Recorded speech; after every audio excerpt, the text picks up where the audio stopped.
Hey everybody, it's Mrs. Verduzco. I have a great book for you today. It's called Todos Iguales, All Equal. It's all about having equal access to education. Hope you like it.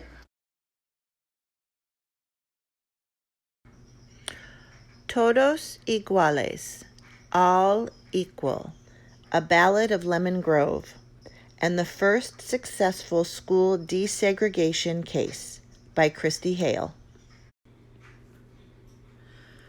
Weekday mornings, while the sun was slowly ripening over Lemon Grove, California, 12-year-old Roberto Alvarez raced out of the door. He loved school and didn't want to be late.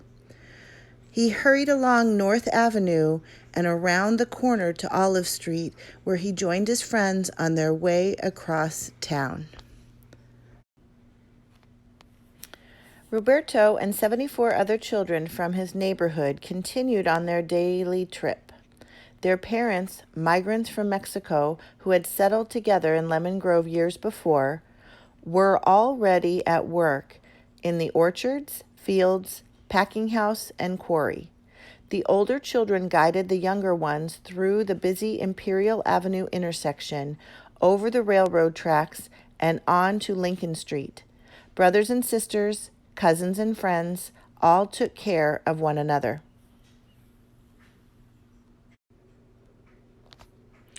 Los hermanos, primos y amigos se cuidaban unos a otros. The rest of the 169 students who attended Lemon Grove School arrived from nearby homes. Roberto waved to his friends. Although the Mexican and Anglo families lived and worked separately, the children swam together at Polly's Pond and they all played baseball together. At school, the children met as equals too. They lined up near Principal Green. At 7:30, the bell rang and they entered the building side by side. During the summer of 1930, the Mexican-American children spent their time playing together and running in and out of one another's homes. The neighborhood was like a big family playground, but across town, the school board was making secret plans for the students.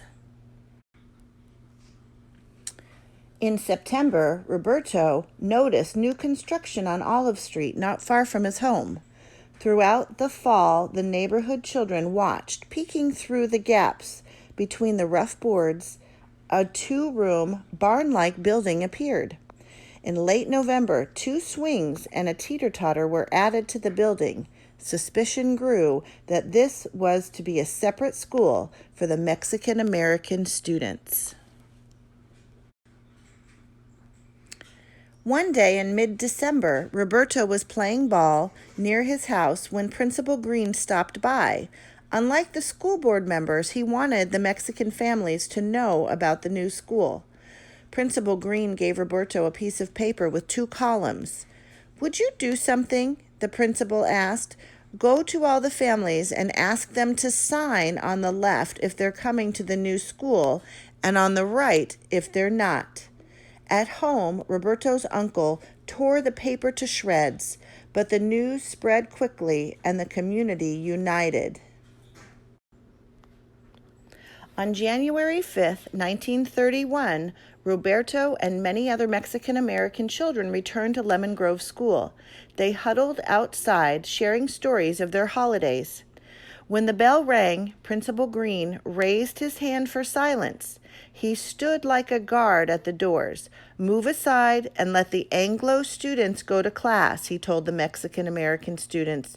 "You do not belong here." Principal Green told the children that their books had already been moved to the new school on Olive Street. Mrs. Elliott and Miss Markland would accompany them there. The 2 teachers tried to guide the group along, but the children had been warned by their parents not to go to that barn. One by one, the students broke away from the teachers and ran home, until only 3 children arrived at the new school. In the evening, Roberto and his family squeezed into the Bonilla home along with other neighboring Mexican families. The parents had come to California many years before to make better lives for themselves and their children. They wanted the children to receive a good education, but the new school was small, roughly built, and filled with cast-off school supplies. It was an insult. One parent pointed out that her children were born in the United States and were citizens. Other parents nodded in agreement. Most of the children were United States citizens.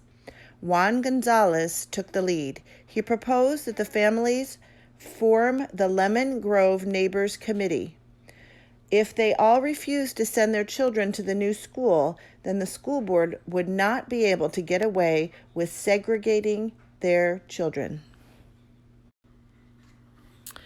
Juan Gonzalez and Roberto's mother traveled to San Diego to meet with the Mexican consul, Enrique Ferreira.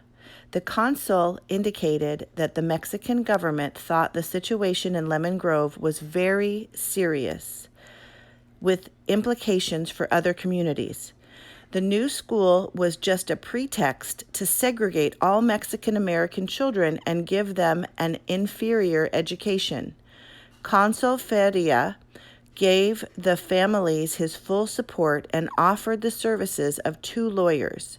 The parents filed a lawsuit against the school board for separating students who were United States citizens on the basis of heritage. The community held rummage sales and barbecues to raise money.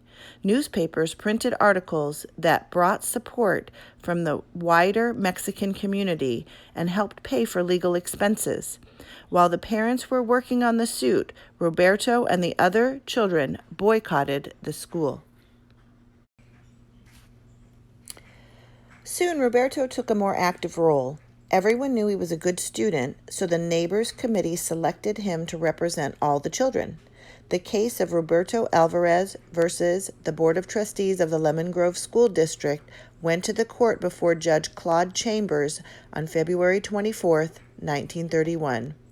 Roberto listened as the school board claimed that the new school was not a racist way of segregating students, but a way to give special attention to the students who spoke poor English and had other deficiencies.